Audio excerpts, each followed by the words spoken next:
power supply ng battery.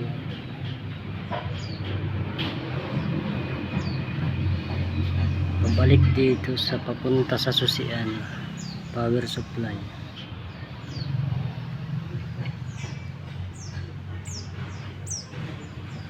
Yung tatlong ito papunta sa ignition switch.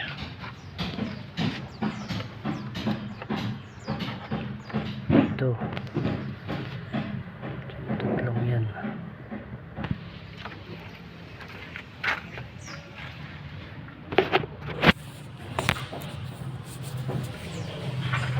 Ayan, okay na siya, gumagana na.